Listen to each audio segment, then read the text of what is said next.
Okay, so this is a little tour around our sensory room. I'll kind of just like scan so you can see everything, and then I'll kind of go through little by little. But this is kind of our setup, if you will. So this is the Southpaw marble wall. It's good tactile and visual and auditory input for kiddos.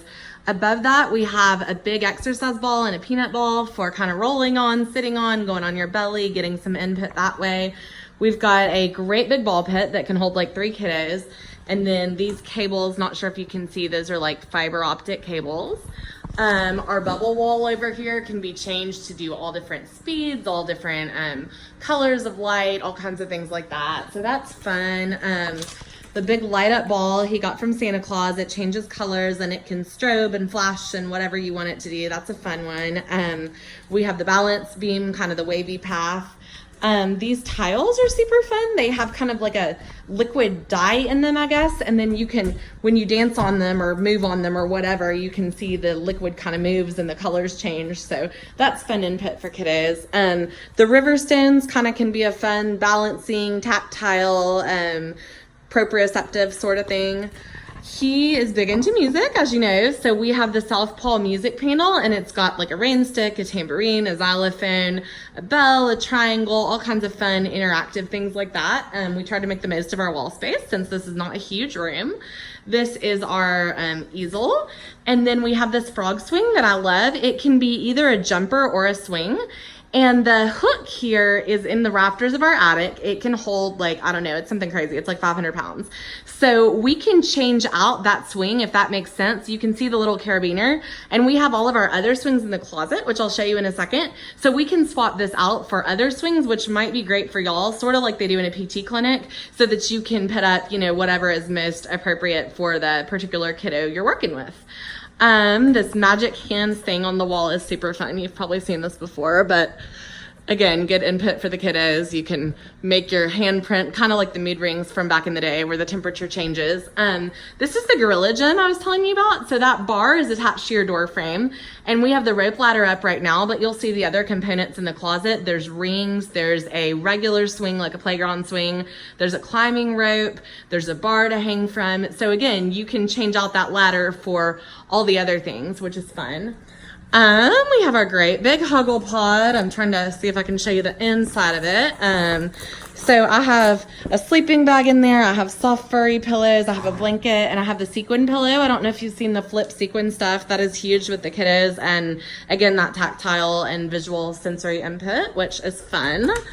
And then in here is the closet. You can see we have the IKEA swing, we have all the components to the Gorilla Gym, and then we have this great big swing that we got him for his first birthday from Southpaw that was not cheap, but can hold an adult and a child or several children. They can stand up on it, they can sit, whatever. So lots of therapy options there.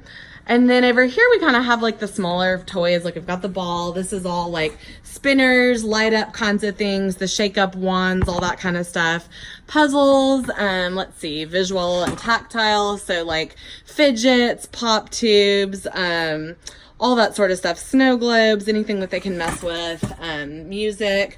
We have a diffuser and oils in here if you're into that sort of thing. More music, musical instruments. That's good sensory for us.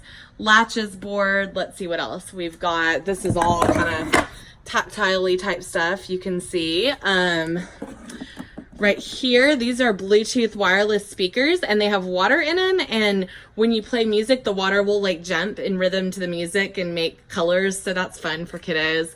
Magnetiles, the locking house. Let's see, this is like, again, random, you know, the stretchy balls. I'm forgetting the name of that pink and black thing, but it's really good for practicing deep breathing with kiddos. Pinwheels, all that kind of fun stuff. So yeah, that's kind of the tour. And then we've got the little soft padding you can see under the rope ladder. It's like kind of what you put under a playground swing. And the floor in here, I'm not sure if you can tell, it's like those foam baby play mats. So again, if a kiddo falls like out of the swing or off the ladder or whatever, they are not going to get hurt. That was like super, super important to me. And then you can't see it well in the light of day, but we have a projector up in this corner, mounted up in this corner. and it kind of projects all different colors of light all over the room. And again, I can program it to flow, flash or strobe or do whatever I want it to. You can see it a little bit better with the light off. Our shades are not perfectly like room darkening, but you can kind of see how it puts color and movement all over the room, which is pleasing for some kiddos. So that's our setup, and we have the carpet space under the Huggle Pod, again, just for like different textures on the floor, that kind of thing. But if there's any specific things that you were looking for or interested in, I'm happy to help you source. I will say the Southpaw things are definitely the really expensive ones, like the music panel, the marble panel. Like, you would probably die if you knew what I paid for that, but they had it in the Sight Clinic in Cincinnati, and he loves it, and it's so calming. So we had to have it, clearly. And then the big Southpaw swing, but the rest of it was super affordable, and a lot of it was done through Puzzle Pieces or online. So like, with the exception of those, I would say it's very like price friendly. So anyway, yeah, let me know if you have any questions or want any sources, and I will help you as much as I can. I think it's amazing that you're doing this for the kiddos of Nurture House. So excited to see what you come up with.